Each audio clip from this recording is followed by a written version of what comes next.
Chris Barnes had one of the best physical games we've ever seen from a PBA player, and during his prime, his elite physical game saw him rise to the very top.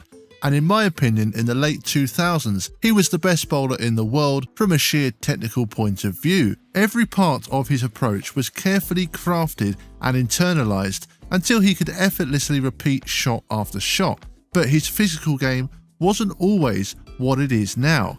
He had to put a lot of work in to get to the level he did, and in this video I'm going to break down exactly what he does so well and show you how he got there. Chris Barnes as a rookie.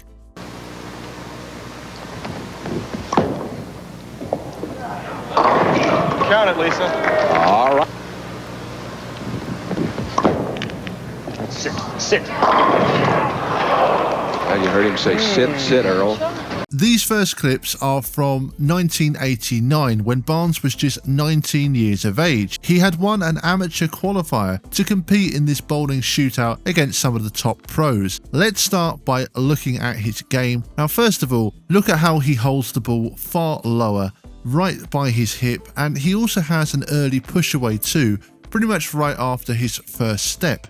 I also want you to notice just how quick everything is. He's almost running up there and his swing really comes up quickly. That could be in part due to the fact of the occasion, playing against these pros. He's only 19 years of age, and clearly a lot of things are going to be different when you're that young, but I think it sets an interesting picture so that we can see exactly what changes he started to make. This version of Barnes is very, very raw and unpolished, and he has a lot of areas in his game that needed some serious work. Let's move on to the start of his pro career, and we're going to start with 1994. Unfortunately, we don't have a lot of footage available because Barnes, during the first year on tour, didn't really start making telecast until 1999, but he did feature at the 1994 Choice Hotels Classic. You can see already a lot of improvements in those 5 years. The tempo is much better.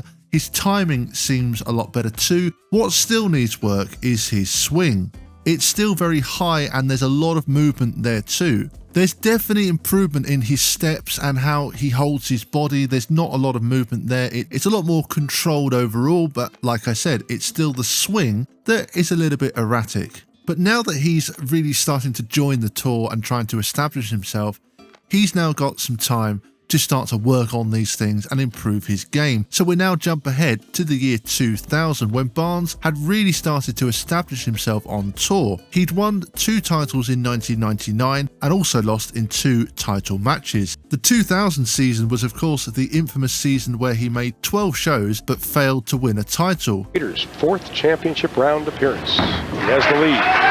Oh my. I'm sorry, Chris Barnes. Second one we've seen. Second arm, a 2-pin lead. In one shot. All right, that's a way to overcome the adversity. Clearly though, he was doing a lot of things right just to make that many shows, and that was because of how much his physical game had improved. Just look at the difference here. It's so much tighter. He's slowed things down even more, and there's just huge improvements in his swing, which, as we mentioned from the 1994 clip, needed some work. We can see him standing taller as well, which became a pretty well-known trait of his approach. It's clear to see just how much work he put into his physical game in the 90s, and by 1999, it had clearly paid off.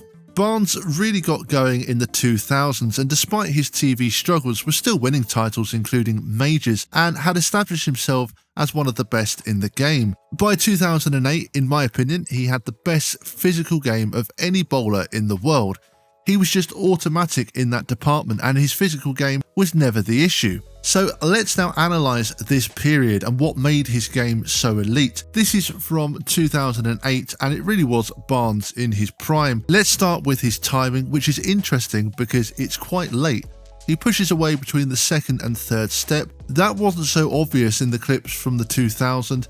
It seemed earlier timing then to me. This means his swing is slightly lower than before. Even though he is slightly late, he still ends up with perfect timing at the top of the swing. If we look at his upper body, like I mentioned earlier, he's standing tall and then on the 4th step has that knee bend which then allows him to deliver the ball, and every step has been crafted to perfection, and every step essentially has a purpose, and that is what makes his game so elite. It's the fact that there's nothing in there that shouldn't be, and it's been built with a purpose. Every single step has its place.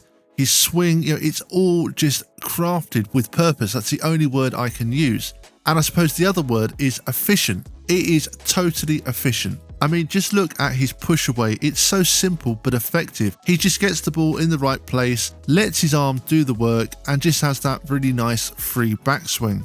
The other thing is the amount of control he had over the ball. He could make the ball do whatever he wanted and had so many different shots in his arsenal, so many different hand positions. He was the master of making adjustments, and that's what made him such a tough opponent in match play situations, especially in the longer matches, because he was just too good at reading the lanes, keeping on top of the adjustments that he needed to make. But knowing what adjustments to make is one thing. Executing them with precision and having the versatility to be able to do that is another thing entirely, and that is where his elite physical game was clearly so vital. I could get into a lot of technical detail about his approach, but to be honest, it's not even necessary, because just by us looking at the different points in his career, you can see how much work he put in and where his focus was on his physical game at that time. It's fascinating to see what he worked on and when, and obviously in the 2000s it was all about refining what he had built up in the 90s,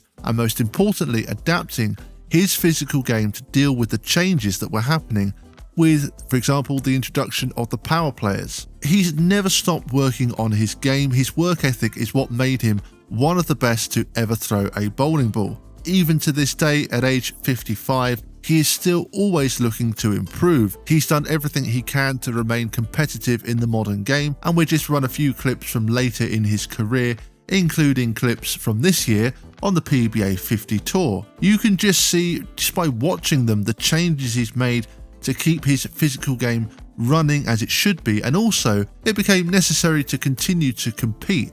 To be the best, you have to be able to evolve with the environment around you, and Chris Barnes has proved right from the start of his career until the modern day that he's more than capable of doing just that. And so that will bring us to an end of this video. I hope you all enjoyed this one. If you have and you'd like to see more videos like this one, let me know in the comment section below if there's any other players that you'd like me to break down, any other players, their physical game, maybe their mental game, that you'd like me to do a similar sort of video for. If you have enjoyed what you've seen here today, I would really appreciate it if you would hit the subscribe button below. Well, that's going to do it from me for today, and as always, thank you bowling fans, and see you all next time.